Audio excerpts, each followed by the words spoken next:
इश्क वाला लव हुआ है फिर भी ज्यादा हुआ, फिर भी मुझसे ज्यादा हुआ इश्क वाला लव।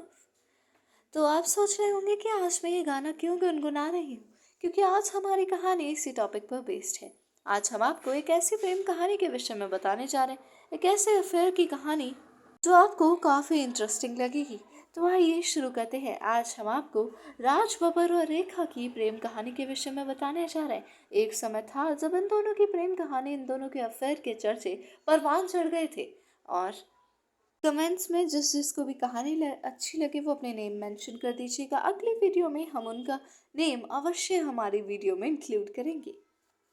प्लीज़ चैनल को लाइक और सब्सक्राइब कर दीजिएगा। आइए शुरू करते हैं। उत्तर प्रदेश के टुंडला में 23 जून 1952 में पैदा हुए एक्टर राजनेता राज बब्बर बॉलीवुड के अलावा राजनीति के भी एक जाने माने चेहरे रहे हैं।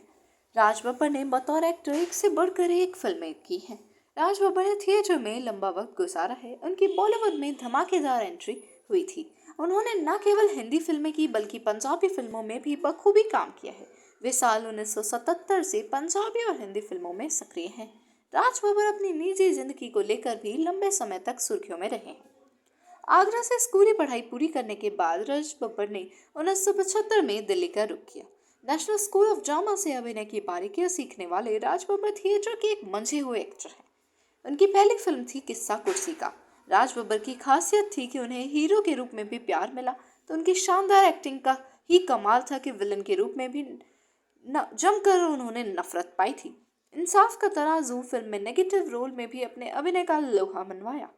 प्रेम गीत ने कहा, उमराव जान अगर तुम न होते, हकीकत, जिद्दी, दलाल जैसी शानदार फिल्में करने वाले राज बब्बर ने सालों साल बॉलीवुड में काम किया। जब रेखा और राज आए थे करीब, कुछ किस्सा इस प्रकार है। दरअसल रेखा और स्मिता पाटिल के बीच एक और रिश्ता रहा है। मीडिया की खबर माने तो जब स्मिता पाटिल का निधन हुआ तो राज बब्बर बुरी तरह टूट गए थे। वहीं रेखा भी अमिताभ बच्चन से ब्रेकअप की वजह से इमोशनल ट्रॉमा में थी। यही वक्त था जब दो टूटे दिल करीब आ गए। दोनों अपने जीवन के सूनेपन से परेशान थे। ऐसे में इनके बीच नजदीकियां बढ़ना ताज्जुब की बात नहीं थी। दोनों एक दूसरे को गम को मिटाने के लिए एक साथ आ गए थे। कहते हैं कि जब राज और रेखा की प्रेम कहानी बढ़ने लगी तो किसी ने राज को रेखा से दूर रहने को कहा। ऐसे में राज ने रेखा से दूरी बना ली। राज के इस फैसले में रेखा इतनी आहत हुई कि राज से बीच सड़क पर झगड़ा करने लगी थी।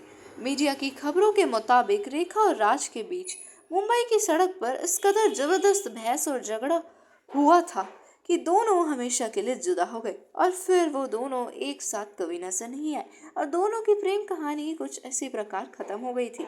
राज बब्बर से किसी सीक्रेट पर्सन ने कहा था कि उन्हें रेखा के साथ नहीं रहना चाहिए और ये सीक्रेट पर्सन कौन है इसके विषय में कभी भी पता नहीं चल सका।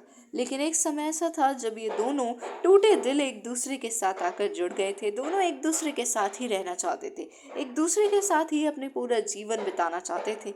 लेकिन फिर किसी सीक्रेट पर्सन की एंट्री ने इन दोनों को एक दूसरे से जुदा कर दिया और उसके बाद जो इनकी तकरार भरी बहस हुई, जो झगड़ा हुआ, उसके बाद तो इन दोनों के एक साथ होने का कोई भी मार्ग शेष नहीं रह गया था। तो इस प्रकार इन दोनों की जो मेमोरेबल स्टोरी थी उसका दी एंड हो गया। आप सभी का वीडियो को देखने के लिए धन्यवाद। अगर आपको वीडियो पसंद आई तो कृपया करके चैनल को लाइक और सब्सक्राइब जरूर कर दीजिएगा प्यारे प्यारे दोस्तों, और यूं ही आते रहिएगा हमेशा हमारे चैनल पर।